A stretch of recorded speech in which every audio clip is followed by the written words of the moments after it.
You're listening to The Globalist, first broadcast on the 9th of July 2024 on Monocle Radio. The Globalist, in association with UBS.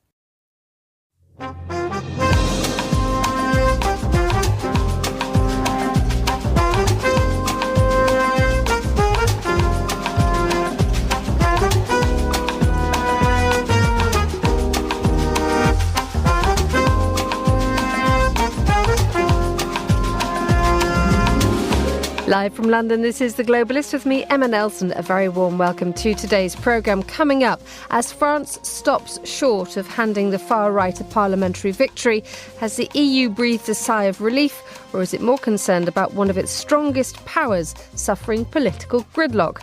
We'll examine the wider effect of the weekend's election. Also ahead in the next 60 minutes. The Philippines places utmost importance on what President Ferdinand R. Marcos Jr. calls, quote, the life-giving waters of the West Philippine Sea. And Japan has stood by the Philippines on this issue. We hear how a new defence alliance in Asia could counter an increasingly assertive China. And it would be fascinating to know, for all that every world leader, I promise you, will say when questioned, and they will be, that this is a matter for the United States and for the American people, which is absolutely the correct response, whether or not one of them has the nerve to actually suggest to Biden, seriously, mate, there are bigger things going on here than whether you get a second term or not. Yeah, it's going to be an interesting few days. Andrew Mueller reports from Washington as world leaders gather for the start of the Nato summit. Plus, as Turkey's President Erdogan extends the offer of a meeting with Bashar al-Assad, we'll examine the international rehabilitation of a Syrian despot. That's all ahead on The Globalist, live from London.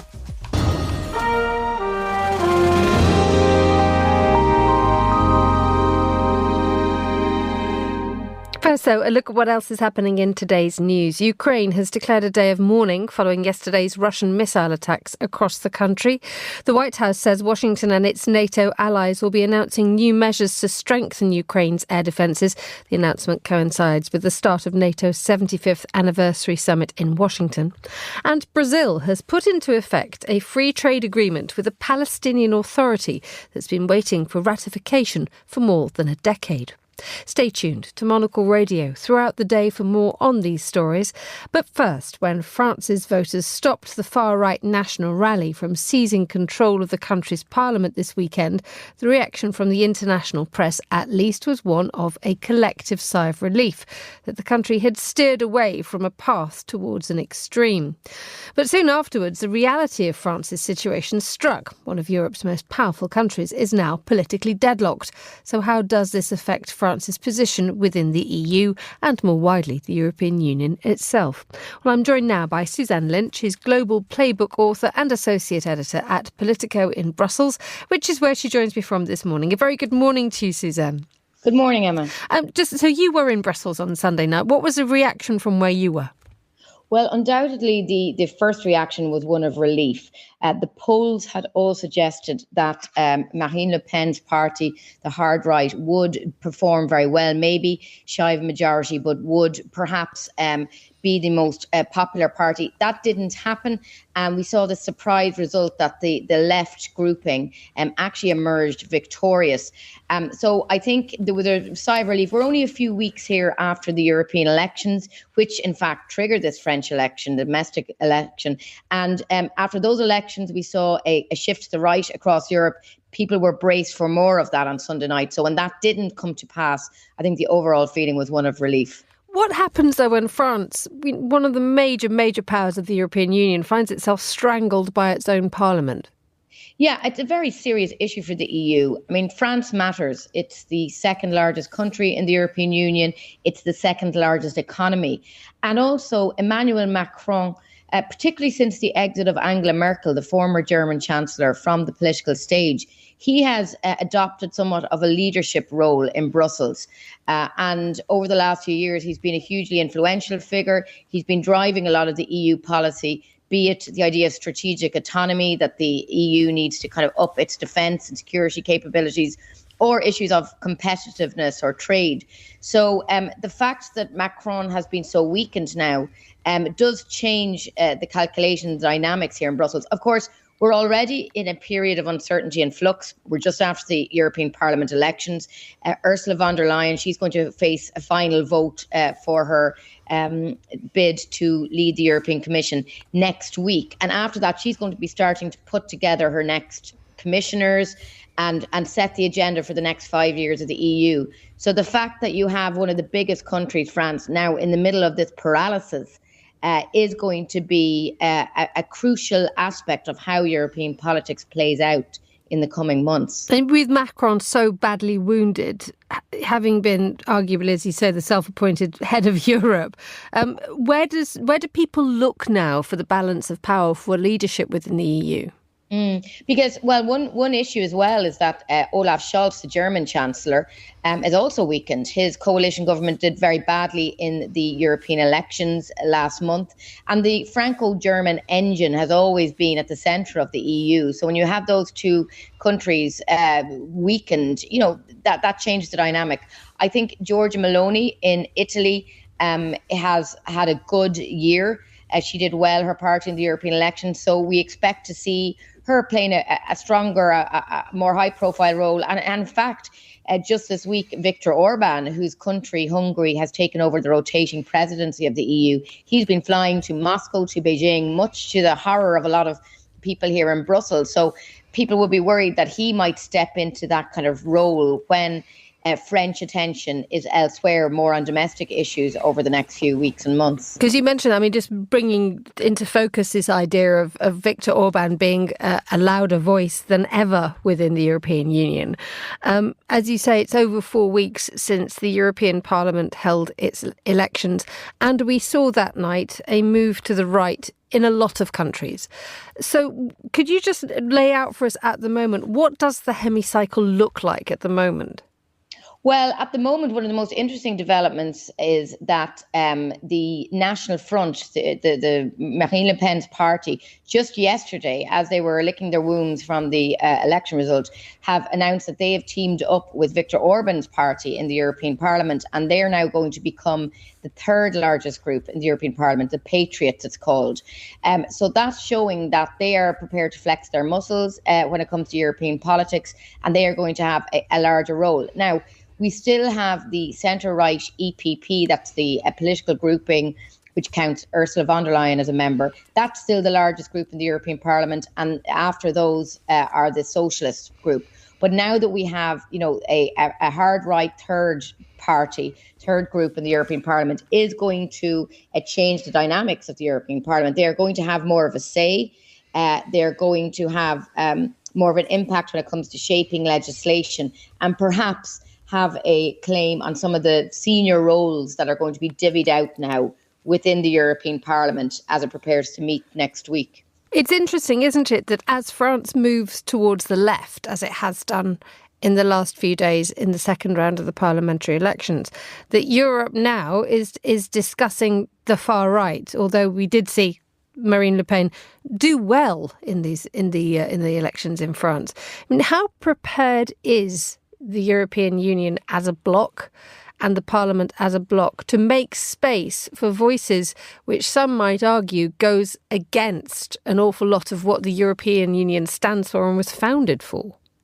Well, so far it seems that the power dynamic, the powers that be here, have moved to kind of sideline some of those voices at least. For example, Giorgia Meloni had to kind of accept and eat humble pie because her suggestion, she wasn't happy with some of the top jobs that were being divvied out a couple of weeks ago, and the rest of the leaders kind of just barreled through with that regardless.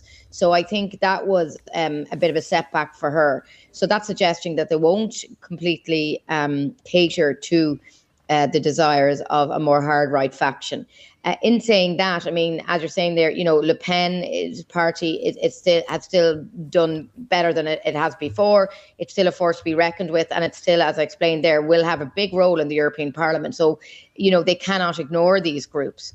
I think what we're going to probably see is a shift, quite subtle, but a drift, if you like, towards the right in a lot of EU legislation. We've already seen that anyway with a rolling back of, say, green policies, for example, by the European Commission. And I think that's only going to continue over the next 5 years when the new European Commission is in situ. How do the likes of Ursula von der Leyen actually marshal this when she's from the EPP, it's centre-right, but arguably she has a reputation, strangely, and she's known for stepping in a quite an interventionist way with the likes of the COVID pandemic and also with Ukraine.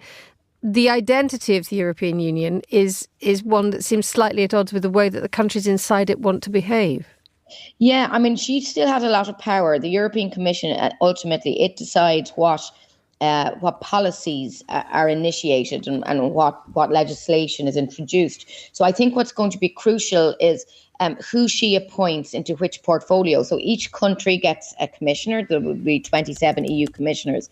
But crucial will be which portfolio goes to whom. So, France, for example, now is weakened. Who's going to be the French commissioner? What kind of portfolio are they going to get? And she may reward, say, Maloney, for example, who comes from the more hard right tradition, with a senior plum job in the European Commission. And then that means that individual will have quite a bit of power over that portfolio. So I think that's going to be a key moment to watch, how she divvies up these jobs, because that will have an impact on how policy develops over the next few years. Suzanne, finally, while I have you here, the new government here in the United Kingdom is already saying that it's building closer ties with the European Union. No undoing of Brexit, but the potential renegotiation of the 2020 of the Brexit deal. Is there any appetite for a closer engagement with the UK? I don't think that there's much of it is not top of the agenda here in terms of policy or interest. There's a lot going on in Europe. However, I think everyone and most countries were very pleased to see Keir Starmer getting in terms of an EU context, because relations, particularly under Boris Johnson and the Conservative Party, were very strained. So I think from that point of view, there's a willingness to engage. And I think the fact that Britain is working so closely with Europe on security and defence, particularly in the Nato realm, has kind of improved relations. And this idea of some kind of a new security relationship is something I think people will be warming to. Suzanne Lynch in Brussels, thank you so much for joining us on Monocle Radio. You're listening to The Globalist.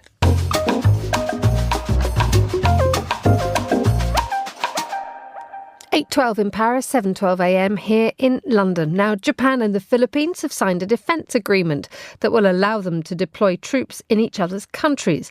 The move is being seen as a response to the increasing threat from China. Well, to tell us more, I'm joined once again by Richard Haydarian, academic and columnist for the Philippine Daily Inquirer, based in Manila. Hello, Richard. Good to have you with us. As always, my pleasure. So could you outline for us what is in this pact? Well, it's a reciprocal access agreement. Japan already has this with two other nations. If I'm not mistaken, the United Kingdom is one of them. It is not a full-fledged military alliance. There's no mutual defense treaty between the Philippines and Japan, although both countries have that with the United States and were recently strengthening their trilateral cooperation with the United States. It's also not a visiting forces agreement. It doesn't mean that it allows Japan to station or send, tens of thousands of troops annually to the Philippines for exercises. But it's something just short of that. So it allows for the Philippines and Japan to conduct regular annual joint military exercises, something that they have been doing for quite some time, but more on the sidelines of U.S.-Philippine exercises like the Balikatan exercises. Importantly, this would also serve as a springboard for more advanced and a large-scale military technology, joint activities, and also transfers to the Philippines, because the Philippines is in the midst of a multi-billion-dollar, improvement of its maritime security capability. Japan, for quite some time, has been providing aid along those lines, Coast Guard vessels, providing radar systems. But the two countries are looking at something more. Now, obviously, there's the element of U.S.-China rivalry, but these two countries also have direct stake in what's happening in the region, because both Japan and the Philippines are immediate neighbors of Taiwan. They're worried about a potential conflict there. They're also worried about what China is doing in the so-called first island chain, both in the East China Sea and the South China Sea. So there's a lot of shared interests between the two countries, not only their shared alliance with the United States. And is there a sense that this pact will actually, deepen this alliance or further things? Again, I mean, it's technically not an alliance yet, but I think it clearly sends a signal to China that the more China pushes the envelope, the more China intimidates its neighbors, the less reason for them not to fortify security cooperation among each other. With America in the picture, or even irrespective of America in the picture, Japan has positioned itself as a global security player. The Philippines is trying to be kind of a full-fledged middle power and have its own voice in this part of the world. And the thing is, Japan and the Philippines already have a very robust economic relationship. Japan is a top source of economic aid and investments, big ticket infrastructure investment in the Philippines. So this pact is part of a broader package of comprehensive strategic partnership between the Philippines and Japan. It remains to be seen, though, how much of this new pact will focus on preparation for a potential Chinese invasion of Taiwan, because I think that's a very sensitive issue that we'll barely hear in official language. But I think behind the scenes, there's a lot of hand-wringing and a lot of conversation about how much Japan and Philippines should help the U.S. should Taiwan really be under the threat of full-scale invasion. Indeed, it does place them rather in a sort of an almost vulnerable position, even though the gestions are very much of being together. So what kind of message is this sending to China? I mean, is this going to serve as an effective deterrent, or is it just going to antagonize Beijing? Well, absolutely. This is about deterrence. I mean, neither Japan nor the United States, neither Japan nor the Philippines, even if you combine their population and resources, are nowhere close to what China can deploy. I mean, China deployed a massive monster Coast Guard vessel to the South China Sea, which is 3 times larger than American counterparts and national security cutters, and 5 times larger than the Filipino, flagship Coast Guard vessel, Teresa Magbuano. I wrote that it's really large and it's actually built by the Japanese. So clearly, it's not about matching China, but it's about signaling to China that not everyone is going to sit idly by. And no matter who's the next president of the United States, whether it's Trump, whether it's Biden, no matter how committed the U.S. is to this part of the world, slowly, the smaller nations on China's peripheries are trying to get their act together. After all, these are fellow democracies. They have profound disagreement with the kind of political system China has, and they have profound concerns also with China's revisionist activities in this part of the world. My sense is this will go hand in hand with Japan's efforts to fortify relations with European powers like Britain, like Italy, also with Australia. The Philippines separately is also trying to fortify relationship with Australia. And eventually you're going to see South Korea, India. So this is part of the vision of the late Japanese Prime Minister Shinzo Abe, who talked about the kind of a great wall of democracy, or what he called a security diamond of like-minded democracies across, around China. And his idea was that if these countries can hold it together and send a strong signal to China, then China will think twice before trying to become the hegemonic force in this part of the world, almost regardless of what the U.S. does in the coming decades. It's interesting when you look at the way that Japan has progressed or moved in its defence approach in the last decade. I mean, you talked about Shinzo Abe there, and the idea that it is now actively getting involved in defence in a way that possibly a decade ago we would never be discussing. Well, I mean, let's not forget that Japan, until recently, was the 3rd largest economy in the world and was the 2nd largest economy in the world, up until late 2000s. So in terms of resources, there were always a force to reckon with. Their armed forces is technically called defense forces because their constitution bars them from having kind of offensive military posture. Having said that, though, the late Prime Minister Shinzo Abe, who's the longest-serving Prime Minister in Japan's history and who's the mentor of the current Prime Minister Fumio Kishida and also the previous one, Suga, he realized that, Japan cannot, essentially have its hands tied forever. And although it has a pacifist constitution, he tried to work around it, leveraging his domestic legislative preponderance, as well as essentially you had American consent to this. More importantly, and I think this is where the Philippines comes in, back in the day when Abe was pushing for a greater defense role by Japan, obviously this raised eyebrows, not only in China, which always tries to portray Japan as a kind of a militaristic force, but also in other countries like South Korea, which also has a very deep and profoundly dark history during the Japanese occupation of South Korea. The Philippines was actually one of the biggest victims of Imperial Japan during Second World War. But since then, relations have really improved in leaps and bounds. And it was the Philippines, more than any country in the region, which endorsed the role of Japan as an important stabilizer in this part of the world. almost regardless of what the U.S. is going to do in the coming decades. In fact, interestingly, both President Duterte, who was very anti-American, and Presidents Marcos and Aquino, who are much more close to the United States, all of them have endorsed Japan as an important security player in this part of the world. And that's why Philippines is quite special to Japan. Richard Haydarian, thank you as ever for joining us on Monocle Radio. Still to come on today's programme. It's one small step for man, one giant leap for mankind. We speak to the man behind one of the largest private collections of space artefacts in the UK. Stay with us on The Globalist. UBS has over 900 investment analysts from over 100 different countries.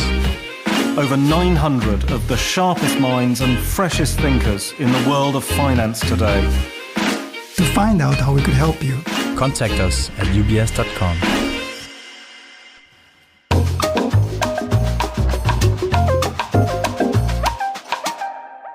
Let's continue now with today's newspapers. Joining me in the studio is journalist and expert on geopolitics, Latika Berg. Welcome back, Latika. Good morning. You look a busy bee this morning. Yes, up since 5 a.m. running around. But I shan't complain because I think you're probably the same. Yes. Exactly. If you're working, if you're moving, if you're happy, then yes, there's an element of dynamism has just entered the room, ladies and gentlemen, as Latika swept in, full of not necessarily literally carrying a fistful of newspapers, but plenty to get through. Yes, Emma, I think we will start with something that's on the front pages of just about every single newspaper today. And the reason why is clear, but there's a couple of things to say. Firstly, the front page of most of these newspapers covers or carries a report from Kyiv in Ukraine. And this, of course, follows yesterday's attack by Russia on the capital city. And one of these cruise missiles that Russia sent across the border and got through Ukrainian air defences hit a children's cancer hospital. And we're, 2.5 years into this war? I think if there was a concern that this war is slipping from front pages, it's slipping out of our mindset, people have less time and maybe a hip pocket room to care about this war in Ukraine. Well, not so, because this is really strong coverage from just about all the British papers. And we have the deaths of 27 people in this cancer hospital that mainly specialises in treating young children. 2 young children died. And the imagery, I think, Emma, is what really catches everybody, because you have terrible, terrible scenes of babies being rescued and carried out in the arms of doctors and medics from this bomb site. You have hordes of people in their scrubs coming out of this, with bloodstains all over them. And then some scenes that, to be honest, Emma, I haven't seen pictures like this since probably 9/11. Huge folds of steel and tiny, for the perspective, what looks like tiny people dotted against them.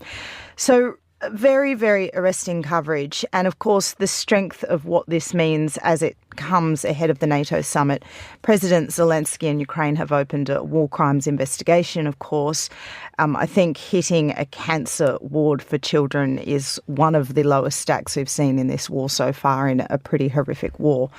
But that is what is on the front pages. And I think, Emma, I don't think there's too many countries where that story would be universally covered by all the newspapers in this way. The timing, of course, as you mentioned, Volodymyr Zelensky is on his way to Washington for the NATO 75th anniversary summit. It is a very, very clear gesture from Russia, isn't it? Because, as you say, it has hit all the nerves. You target a children's hospital, you know you're going to get a reaction.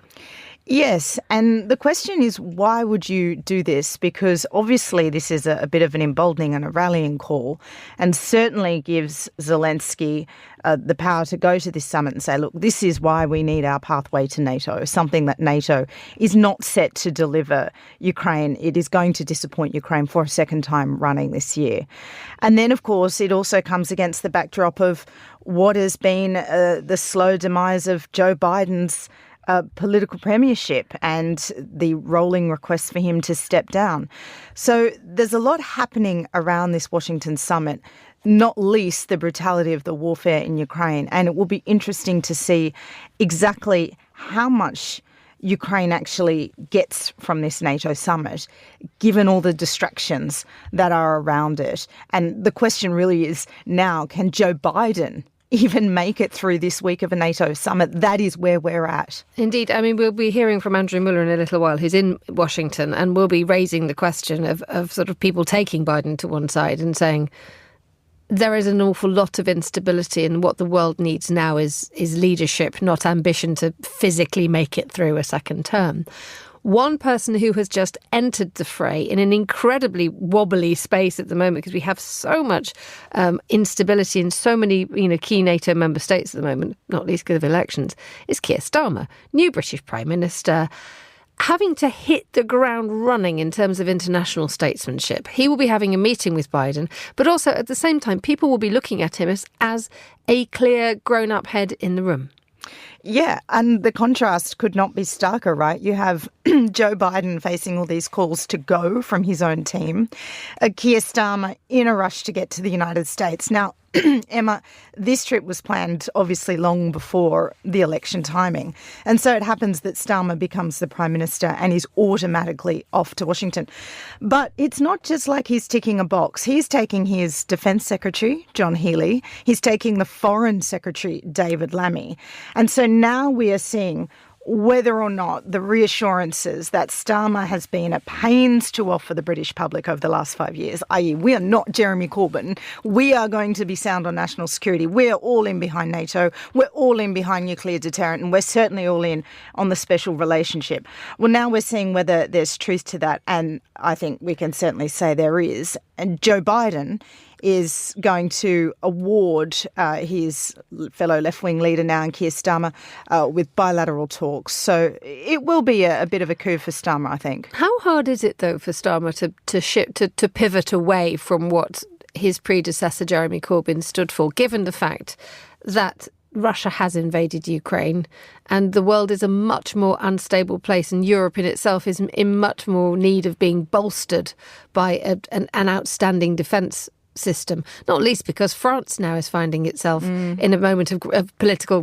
deadlock, and France and the UK are arguably the great military players in Europe. So now the UK can easily step up and say, this is what we do. Yeah, well, they're the two countries with a nuclear deterrent, of course.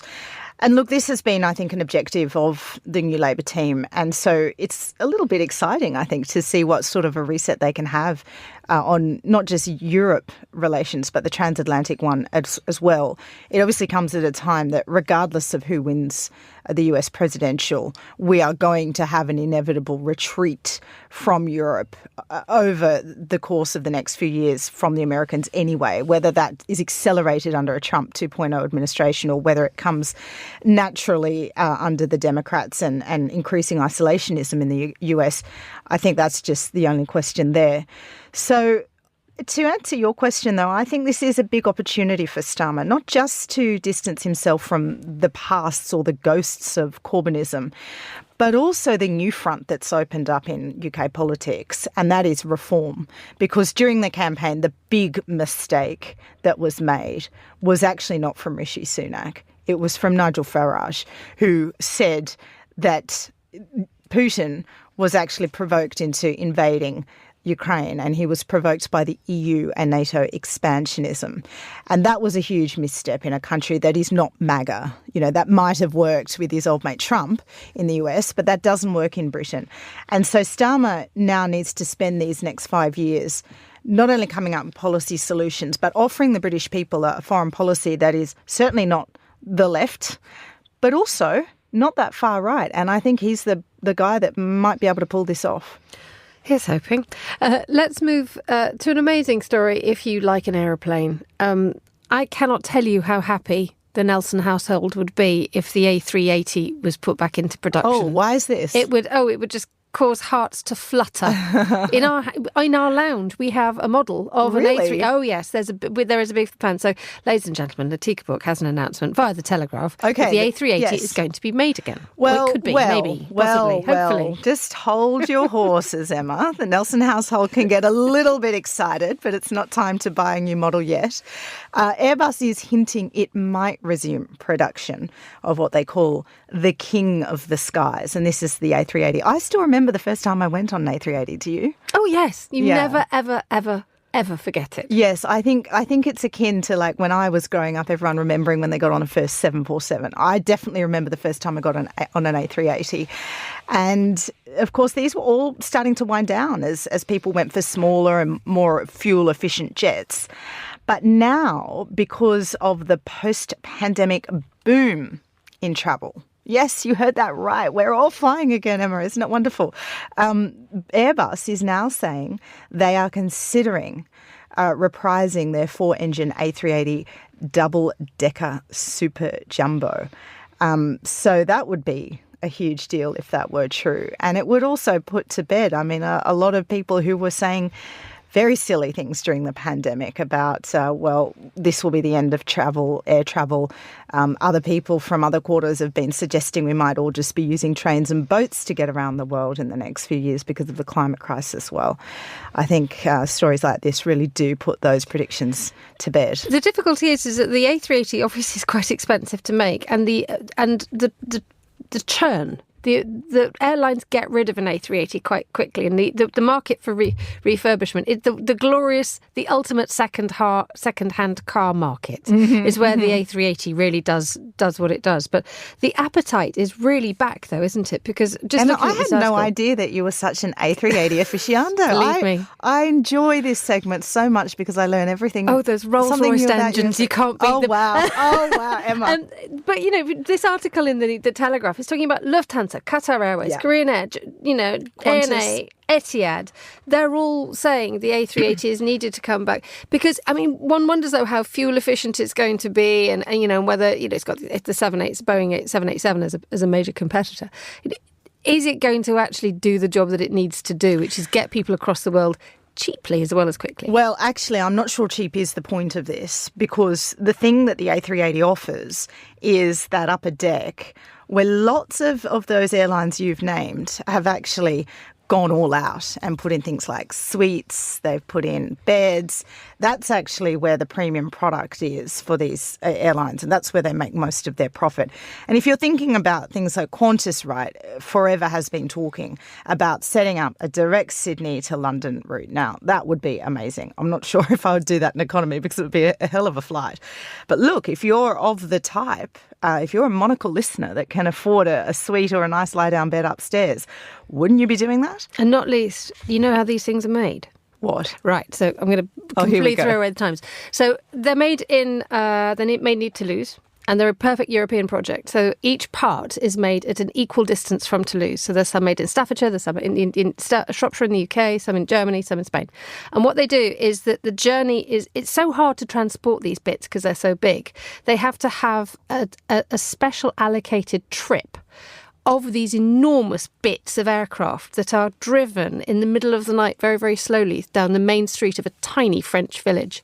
And hundreds of people come out in the middle of the night to watch the wing and the fuselage going through. It's called the Itinéraire de Gerberit. And we're going on it later. Latika Burke, thank you so much for joining us. Always a pleasure. On Monocle Radio. The time here in London is 7:33. Apologies, everybody, for boring you silly about the A380. Let's have a look at the headlines. Ukraine has declared a day of mourning following yesterday's Russian missile attack across the country. The death toll has risen to 41. Kyiv's Children's Hospital was one of the buildings that was targeted. Meanwhile, the White House says Washington and its Nato allies will be announcing new measures to strengthen Ukraine's air defences. Diplomats said the UN Security Council will meet today at the request of Britain, France, Ecuador, Slovenia and the United States. The announcement coincides with the start of NATO's 75th anniversary summit in Washington today. And the US has announced a second loan to help Poland modernise its military. The $2 billion will be used to buy defence equipment such as F-35 aircraft, Patriot missile systems and Abrams tanks. A previous deal worth the same amount was signed in September last year. And Brazil has put into effect a free trade agreement with the Palestinian Authority that's been waiting for ratification for more than a decade. Brazil's foreign ministry said the agreement is a concrete contribution to an economically viable Palestinian state, which can live peacefully and harmoniously with its neighbours. Brazil recognises a Palestinian state and allowed a Palestinian embassy to be built in the capital in 2010. This is The Globalist. Stay tuned.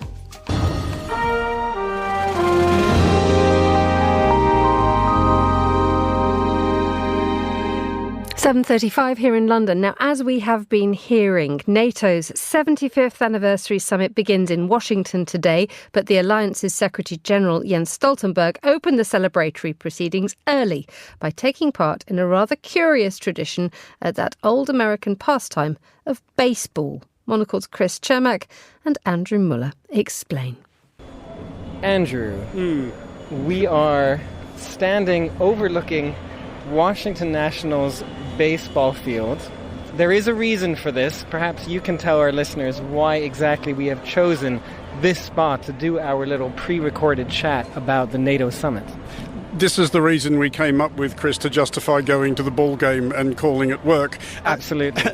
Weirdly, this did serve as sort of a kick-off, wrong sport, but you know what I mean, of the NATO summit, because for listeners who may not be acquainted with the quaint tradition, there is a thing in baseball where they occasionally get some celebrity or dignitary to turn up and throw a ceremonial pitch to open the game. And today it was, somewhat incongruously, former Prime Minister of Norway, outgoing Secretary-General of NATO, Jens Stoltenberg, throwing out the first pitch here at Navy Yard. How do you like that I made the Australian explain that rather than the American who's asking the questions about the opening pitch ceremonies of American baseball? He did a pretty good job. He threw a long ball all the way almost past the pitcher who was ready to catch the ball at home plate. What did you make of the whole fanfare of it? It was NATO Day here in Nationals Park. It actually literally was, to be clear, designated NATO Day. There were lots of things up on the scoreboard and the flashing screens around the grounds reminding us that it's NATO Day.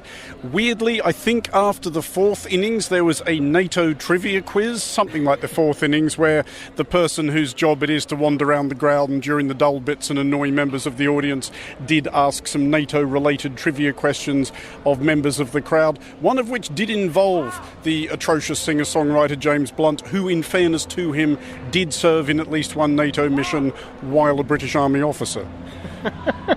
And as you say, this was the kickoff, if you will, of the NATO summit. Pardon the going to the wrong sport. Tomorrow is the actual official beginning of this 75th anniversary NATO summit. It is a big deal. Maybe that is why we're having a NATO Day at Nationals Park. What kind of things are you expecting from that? It's kind of a celebration, but it's a celebration at such a critical time for NATO. Well, indeed. And at the risk of rubbing your face in today's result, as a committed Washington Nationals fan as you are, NATO will be hoping this was not any kind of omen, because we have, dear listeners, just watched the Nationals get roughed up pretty badly by the St. Louis Cardinals, 6-0, and frankly, I thought some of their infield defending was downright sloppy. So NATO will be hoping this does not serve as a metaphor for what they were hoping would be their big 75th anniversary wingding. But yeah, as you correctly point out, this comes at an extremely nervous moment for all sorts of reasons. And one of those nervous moments is, of course, the domestic politics of the country the summit is being held in.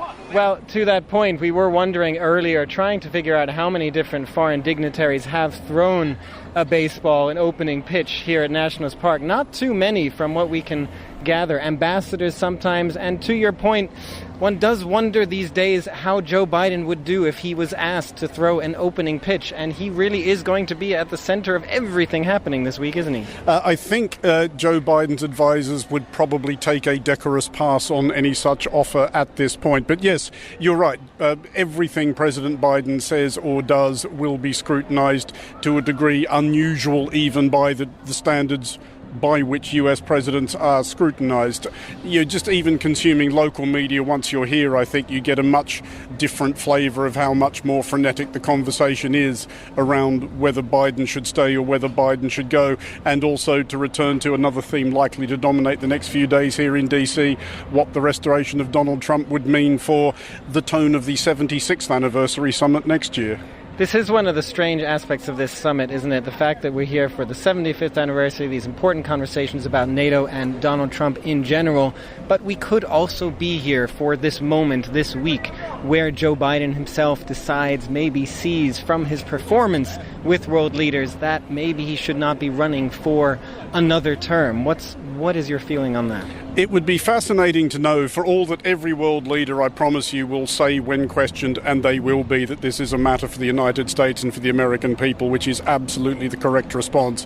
But the conversations that will be going on among them would be fascinating to drop in on whether or not one of them has the nerve to actually suggest to Biden, seriously, mate, there are bigger things going on here than whether you get a second term or not. Yeah, it's going to be an interesting few days. And just a final note, going back to Jens Stoltenberg, given the fact that he was here throwing out the first pitch, he was wearing a Nationals jersey, I have to say. I was very proud to see that. This is his swan song. It's kind of this feeling by comparison that he's just saying, sure, I'll do whatever you want. I want to celebrate this moment. I want to celebrate still being NATO Secretary General. I will not be at the next summit. What are your feelings? You have spoken with him. You have interviewed him before for the Foreign Desk. What are your feelings about him and kind of what he brought to NATO, I suppose, at this very important time? I think you can tell a lot about what he brought to NATO, the amount of what he brought to NATO, by the fact that, of course, this is a much delayed farewell. He has gone round a couple of extra times, as is generally understood, at the personal request of President Joe Biden, who clearly valued Stoltenberg's steadiness in the role. And that, I think, is what Stoltenberg has represented, partly because of who he is, that's just what he's like, but also where he's from, Norway, which is, of course, one of those countries that nobody's really got anything against. And I think they've gone as close as they possibly could to finding another Stoltenberg in handing it off to Mark Rutte. Again, no one's really got much of a grudge against the Dutch. The Dutch are regular suppliers of NATO's Secretaries General, and he would have been seen as, I think, a much less inflammatory choice than somebody from further east. So, yeah, Stoltenberg, maybe he has just thought, how many more times in my life is anyone going to ask me to throw a baseball at an actual baseball ground? And frankly, once footage of his throw goes viral, I'd say the chances of him being asked to throw that many more baseballs are limited. I think it's fair to say, as an opening pitcher, he's made a very good NATO Secretary General. There have been far worse pitches, I have to say, that I have seen on this field before. We will have plenty more from the NATO summit, and not just from a Nationals baseball game, in the coming days. And that was Monocle's news editor and Chris Cermak in conversation with Monocle's contributing editor Andrew Muller at a baseball game in Washington, D.C. You're with Monocle Radio.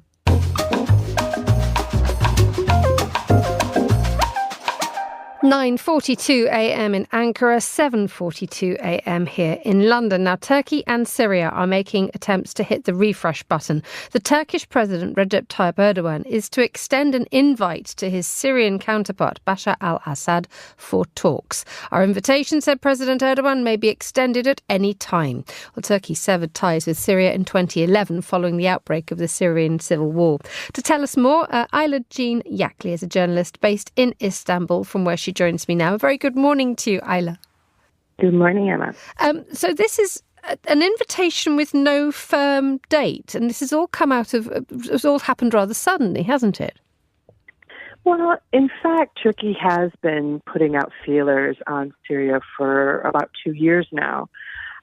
What's different is that Syria's leader, Bashar al-Assad, has said for the first time that he is open to these efforts at mending the relationship. And that's an indication that he could soften his preconditions for starting a dialogue. Those had made talks very unlikely. And the main issue there is that Turkey occupies a huge swath of northern Syria, and Assad has said that he wants Turkey to withdraw, which made it a non-starter because Turkey wasn't planning on withdrawing until the situation inside Syria is more stable. So it seems that through efforts of Syria's friends in Moscow, in Baghdad, and Tehran, he's been pressured to soften some of those requirements. Just to explain to us how bad relations are between Syria and Turkey at the moment. I mean, this is a remarkable change from 2011, from the start of the Syrian civil war, when Erdogan severed ties with Assad and threw his full weight behind supporting the opposition in Syria to topple Assad. The two men have called each other thieves, butchers, terrorists. So to be extending an invitation now just shows you how much Erdogan has had to recalibrate his policy on Syria. And you also have this very difficult situation that Turkey hosts a lot of Syrian refugees. And there is a fear by Syrian people living in sheltering in Turkey, is that if there were a thawing of relations between the two countries, that the repatriation of these Syrians may be something that's up for discussion. Absolutely, and that seems to be one of the main motivations for Erdogan to extend this invitation. There's rising anti-refugee sentiment in Turkey, and it has cost Erdogan politically. And surveys show that about half, or more than half, of Turks want Erdogan to normalize relations with Syria, and that is undertaken with the hope that some of these 3 million refugees who are in Turkey will return home. It's hard to imagine how these people traumatized by both the war and now hostilities in Turkey, how they'll face the prospect of watching the man, Assad, that they fled, be received as a state visit. It's a really remarkable change. But it's also very difficult to imagine that Assad is going to make it easy for these people to return. A lot of them are people who are opposed to him, and in the past he has said that they are not welcome to return. And yet that is the motivation for Erdogan to begin talks with Assad. And the wider question of the rehabilitation, the global return of Bashar al-Assad is what? If Turkey thaws its relations with Syria, how much of a step forward is Bashar al-Assad is this for him on the world stage? For Assad, it would be a major step toward easing this isolation if he were to meet with the head of a NATO country. The U.S. and Turkey's other Western allies are opposed to normalizing relations with Assad over his brutal handling of the uprising. But there has been from other neighbors, Arab states, a bit of steps towards rehabilitating him. Syria rejoined the Arab League last year, and it's Iraq, actually, a U.S. ally, that has been very key in mediating this attempt to start dialogue between Turkey and Syria. So it's a long process, but this would be a step, at least from Assad's perspective, in that direction. Ayla Jean Yakli in Istanbul. Thank you so much for joining us on Monocle Radio.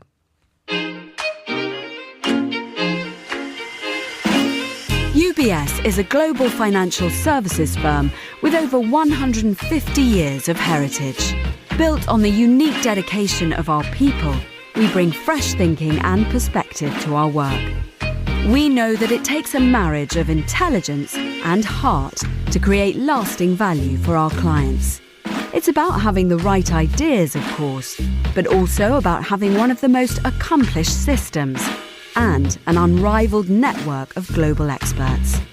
That's why at UBS, we pride ourselves on thinking smarter to make a real difference. Tune in to The Bulletin with UBS every week for the latest insights and opinions from UBS all around the world.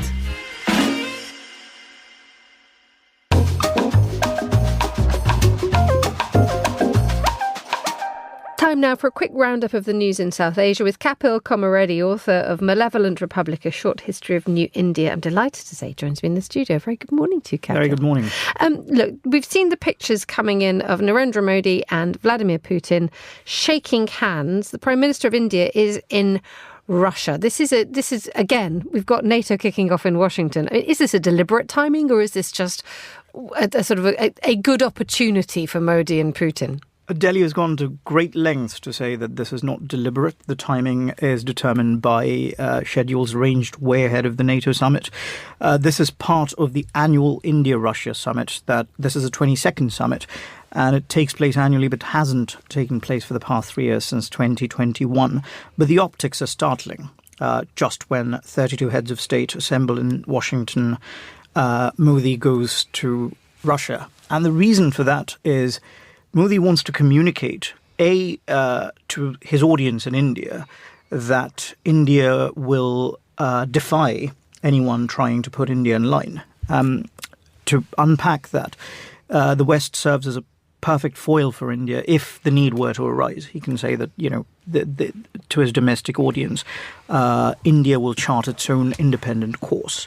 But also to the West, he wants to communicate that India will hold on to its non-aligned, autonomous, disinterested foreign policy. And also, India will hold on to some pretty good oil deals from Moscow. That's right. India's hope was to reach 30 billion in trade with Russia by 2025. As of today, it's 50 billion already. And that's because India is buying up cheap Russian oil, but it's unable to pay the Russians because of the sanctions. And Indian companies, just when they're able to trade with Russia, the irony is that Russia is unable to pay them. So India is getting a very good deal out of this.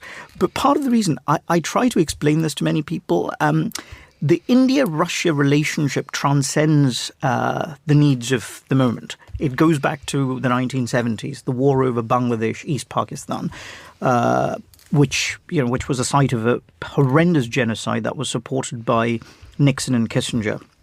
And India intervened in that conflict.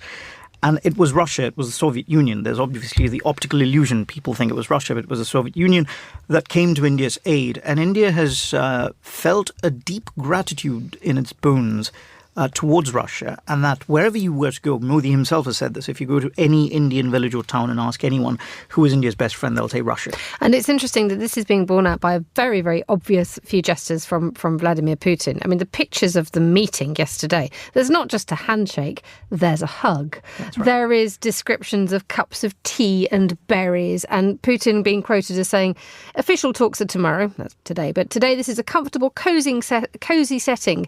We can discuss the same issues unofficially. This is a really good moment for Putin. That's right, because Putin needs friends, and who better than the man being the country that is being courted by the West as a potential counterweight to China. For Modi to go to Russia, for Putin, that is a huge deal. But what the complicating factor in this is China. The war in Ukraine has brought China and Russia together, and India is desperate to convey to Russia that we are your long-standing friends, and you don't want to create a bloc against us with China. Just prior to this, there was a summit in Astana, the Shanghai summit, and Modi deliberately missed that. He sent his foreign minister to that because he wanted to communicate that he wants to have a direct talk with Putin. And this, I think he'll be very keen to convey to Putin that the India-Russia relationship should be as strong as it was before, and Russia's new friendship with China shouldn't hurt this friendship. Very briefly, because unfortunately time's run out on us, but just tell us how much of a gamble this is for Modi internationally, because people will see him hugging Putin. I don't think it's a gamble at all. I think the West has come to terms with the fact that India and Russia, and Washington has gone to great lengths to pacify critics at home, that this relationship has its own dynamics, and this doesn't affect India's relationship with the West. This is something India has also said. But to both sides on the domestic, to the domestic audiences on both sides, the message is clear that we are friends and we can defy the West if the need were to arise. Kapil Komareddy, thank you so much for joining us on Monocle Radio.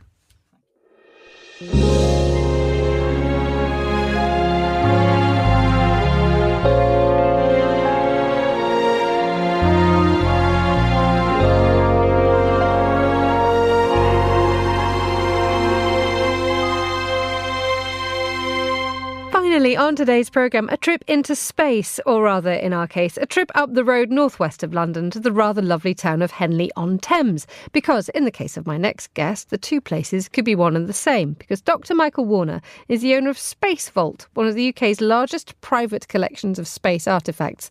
And he's taking the exhibition on tour. And he joins me now from Henley-on-Thames, where the exhibition is currently residing. A very good morning to you, Michael. Good morning. Please tell us, what is Space Vault?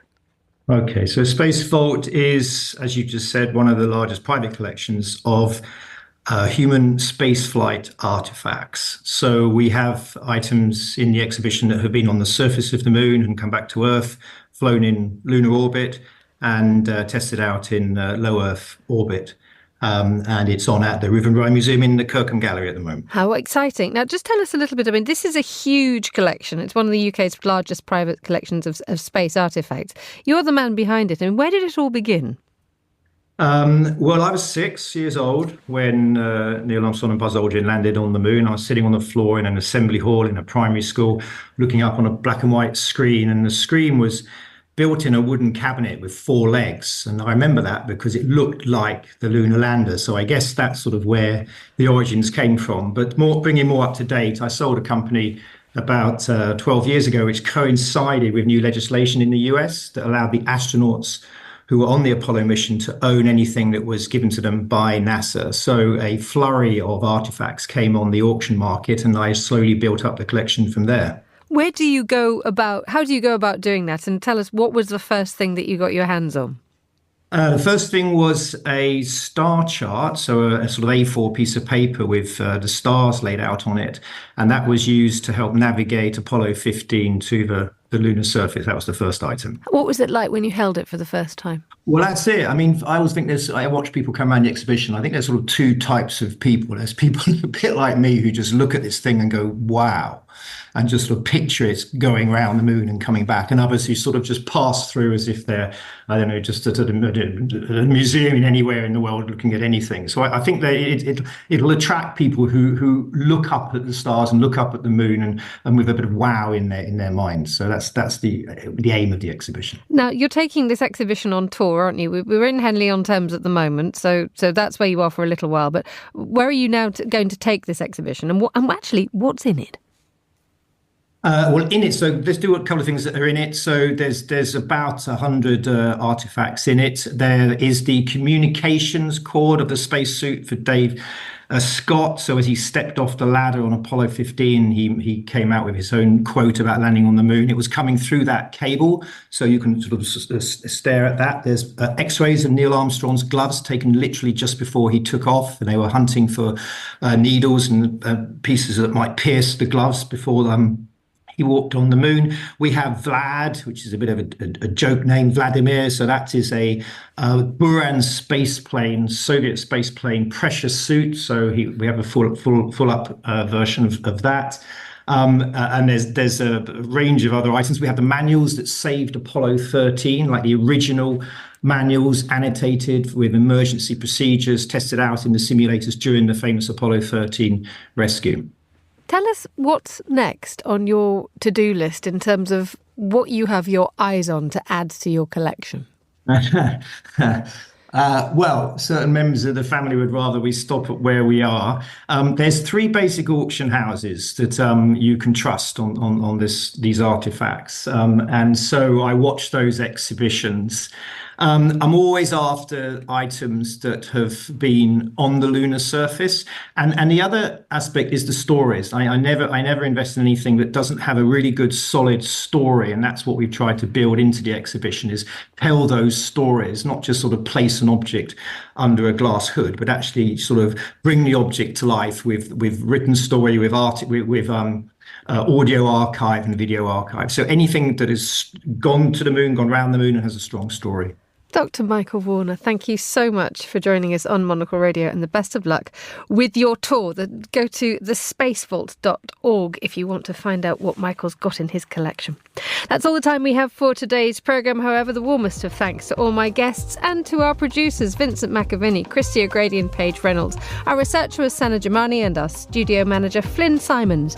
After the headlines, there's more music on the way. The briefing is live at midday in London, and the Globalist is back at the same time tomorrow. I hope you can join me for that if you can. But for now, from me, Emma Nelson, goodbye. Thank you very much for listening.